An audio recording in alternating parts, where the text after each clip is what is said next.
തൃശൂർ സ്വരാജ് റൗണ്ടിൽ കെട്ടിടത്തിന്റെ മുകൾ ഭാഗം പൊളിഞ്ഞു വീണിരിക്കുന്നു. 2 ദിവസങ്ങൾക്ക് മുമ്പാണ് ഒരു ഷീറ്റ് അവിടെ റൗണ്ടിലേക്ക് വന്ന് വീണത്. അപകടാവസ്ഥയിലുള്ള കെട്ടിടം 1 വർഷമായിട്ട് പൊളിച്ചു നീക്കിയിട്ടില്ല എന്നാണ് മനസ്സിലാവുന്നത്. കഴിഞ്ഞ വർഷം ഇതേ കെട്ടിടത്തിന്റെ ഗ്ലാസ് പാനൽ അടർന്നു വീണിരുന്നു. MS ലിഷോയ് വിവരങ്ങളുമായി ചേരുകയാണ്.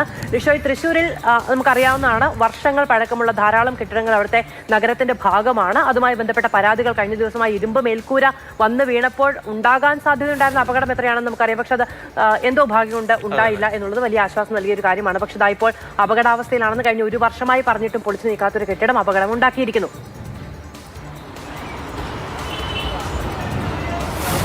തീർച്ചയായും എന്തോ ഭാഗ്യം കൊണ്ടാണ് താഴേക്ക് വീണിട്ടില്ല. ഈ കെട്ടിടത്തിൻ്റെ മുകൾ ഭാഗത്തുള്ള മേൽക്കൂര പൂർണ്ണമായും പൊളിഞ്ഞു വീഴുകയാണ് ഉണ്ടായത്. ഇന്നിപ്പോൾ പുലർച്ചെയാണ്, അല്ലെങ്കിൽ ഇന്നലെ രാത്രിയിലത്തെ മഴയിലോ ഇന്ന് പുലർച്ചെയോ ഈ സംഭവിച്ചിട്ടുണ്ടാകാം എന്നുള്ളതാണ് പറയുന്നത്.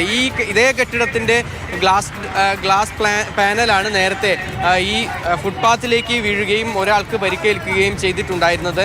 ഈ കെട്ടിടം നമുക്ക് കാണാൻ സാധിക്കും, അത്രത്തോളം ദയനീയമാണ് അതിൻ്റെ അവസ്ഥ.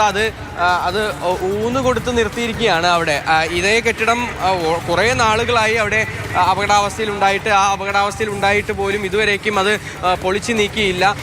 ഈ താഴെയൊക്കെ കെട്ടിടങ്ങളുണ്ട്, അവിടെയുള്ള ആളുകളെയൊക്കെ തന്നെ ഇപ്പോൾ ഒഴിപ്പിക്കുകയാണ്. പല താഴെയുള്ള കെട്ടിടങ്ങളിലുള്ള ഈ കടകളിലുള്ള ആളുകളൊക്കെ തന്നെ അവിടെ നിന്ന് ഒഴിഞ്ഞു പോവുകയും ചെയ്തിട്ടുണ്ട്. ചേട്ടാ, അത് കുറേ നാളായില്ല ഇങ്ങനെ? ഇതിപ്പോ എപ്പോഴുണ്ടായെന്നറിയില്ല. ഇന്നലെ രാത്രി ഒന്നോ കാറ്റിനുണ്ടായിട്ടുള്ള സംഭവം തോന്നുന്നു. നമ്മൾ വരുമ്പോൾ ഞങ്ങൾ കണ്ട്, ഞങ്ങൾ വരുമ്പോൾ രാവിലെ കണ്ടല്ലോ. ഈ ആൾക്കാരൊക്കെ താഴെ കൂടെ എപ്പോഴും പോകുന്നതല്ലേ, അപകടം ഉണ്ടാവില്ല? പിന്നെ ഇഷ്ടംപോലെ ആൾക്കാർ യാത്ര ചെയ്തുകൊണ്ടിരിക്കുന്ന സ്ഥലമല്ലേ, ഫുട്പാത്തല്ലേ. എത്ര ആൾക്കാർ ഇതിൽ പോണതാ. അവിടെ ഉണ്ടായ വലിയ ഡേഞ്ചർ ആവുന്നത്. കാരണം ആ ബിൽഡിങ്ങിൻ്റെ നിപ്പ് കണ്ടോ, ഷേപ്പില്ലാണ്ട നിപ്പ്. ഒരു ഭാഗത്തേക്ക് തള്ളിയിട്ടേക്ക് നിൽക്കണേ. നമുക്ക് നോക്കി അറിയാതെ ഇവിടെ നിന്ന് എപ്പോഴെങ്കിലും എന്ത് സംഭവിക്കുക. എന്തെങ്കിലും കോപ്പറേഷൻ ഇടപെട്ട കാര്യങ്ങൾ ചെയ്തില്ലെങ്കിൽ പിന്നെ വലിയ അപകടം. മഴക്കാലം കഴിയുന്ന തോന്നുന്നില്ല അതിപ്പോൾ നിൽക്കണപ്പോൾ. വെള്ളം മുഴുവൻ വീണതൊക്കെ ഞാൻ അതിൻ്റെ ഉള്ളിലിരിക്കല്ലേ, വീഴാൻ സാധ്യതയുള്ള പെട്ടെന്ന് വീഴും. നല്ല അപകടം ഉണ്ടാവാൻ വലിയ ഇതുണ്ടാവാൻ സാധ്യതയുണ്ട്. പിന്നെ അത് എന്തെങ്കിലും ചെയ്ത കോർപ്പറേഷൻ ഇതിൻ്റെ തീരുമാനമാക്കിയില്ലെങ്കിൽ വലിയ അപകടം ഉണ്ടാവും. നിർത്തിയിരിക്കുന്നത് കമ്പിയൊക്കെ കൊടുത്താൽ അതൊക്കെ ഇതിൻ്റെ ഭാഗമായിട്ട് ചെയ്തിട്ടുള്ളതാണ്. കമ്പിയൊക്കെ കൊടുത്തിട്ടാണ്, ഗ്രില്ലൊക്കെ കൊടുത്ത് നിർത്തിയാണെങ്കിൽ എല്ലായിടത്തും. അതൊക്കെ വലിയ ഡേഞ്ചറായിട്ട് ഇതൊക്കെ കണ്ടിട്ട് ചെയ്തിട്ടുള്ളതുകൊണ്ട് അതൊക്കെ വലിയൊരു സംഭവമാണ്. അതെ, കോർപ്പറേഷൻ എന്താ ഇടപെടാത്തെന്നുള്ളത് അറിയില്ല. ഇപ്പൊ കുറേ നാളായി. കുറച്ച് ദിവസം മുമ്പ് ഇവിടെ ചില്ല് വീണിട്ടുള്ള തലയ്ക്ക് അപകടം പറ്റിയുള്ളതാണ്. അന്ന് അവര് അടച്ചിട്ട് പിന്നെ ആർക്കും സാങ്ഷൻ കൊടുത്തിട്ടില്ല. ഇപ്പം അതിൻ്റെ മുകളിൽ അവർ റിപ്പയർ ചെയ്ത് വീണ്ടും പെയിൻ്റൊക്കെ അടിച്ച് ഇതാക്കി വെച്ചിരിക്കുക. വീണ്ടും തുറക്കാനുള്ള ഉദ്ദേശമായിരുന്നു തോന്നുന്നില്ല. അടിഭാഗം തുറക്കാനുള്ള ചെറുതുണ്ടായിരുന്നു, പക്ഷെ അവർ സ്റ്റേ കൊടുത്തിട്ട് നിർത്തിയിരിക്കണത്. എപ്പോഴും ഈ മഴകാലം അപ്പോൾ ഇന്നലെ രാത്രി വീണ്ടുള്ളതാണ്. ഇടയ്ക്കിടയ്ക്ക് ഉണ്ടാവുന്നുണ്ട് ഇവിടെ വരുക ഈ അപകടങ്ങൾ. ഈ 3 ബിൽഡിങ്ങിൽ ഇടയ്ക്കിടയ്ക്ക് ഉണ്ടാവുന്നുണ്ട്.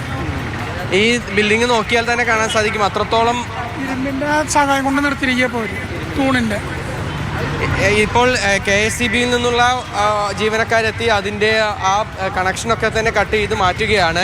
ഈ താഴെയുള്ള ബിൽഡിങ്ങുകൾ നമുക്ക് കാണാൻ സാധിക്കും, അതിൻ്റെ ഒരു മേൽക്കൂരയുടെ ഭാഗവും വളഞ്ഞു നിൽക്കുകയാണ്. അതായത് ആ മുകളിലുള്ള ബിൽഡിങ്ങിൻ്റെ കാലപ്പഴക്കം അത് താഴേക്കും ബാധിച്ചിട്ടുണ്ട്. ഈ ബിൽഡിംഗ് പൂർണ്ണമായും നല്ല കാലപ്പഴക്കമുള്ള ബിൽഡിംഗാണ്.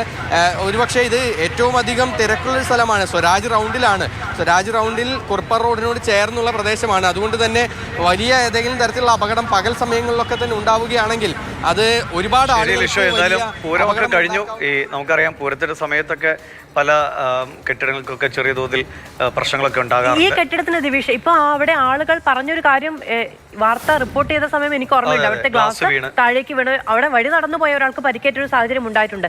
എന്നിട്ടും ഇത്രയും നാൾ കഴിഞ്ഞിട്ടും ഇതിനൊരു പരിഹാരം ഉണ്ടാക്കണമെന്ന് ഒരു തോന്നൽ അവിടെ ഉണ്ടായില്ല എന്ന് പറഞ്ഞിട്ടുണ്ടെങ്കിൽ അത് ഉത്തരവാദിത്തമില്ലായ്മയുടെ അങ്ങേയറ്റം. ആ കെട്ടിട ഉടമയ്ക്കെതിരെയാണ് സത്യത്തിൽ നടപടിയെടുക്കേണ്ടത്. ആളുകളുടെ ജീവൻ വെച്ചുള്ള കളിയാണ് ഇത്തരം അപകടകരമായ കെട്ടിടങ്ങൾ ഉള്ള ആളുകൾ നടത്തുന്നത്.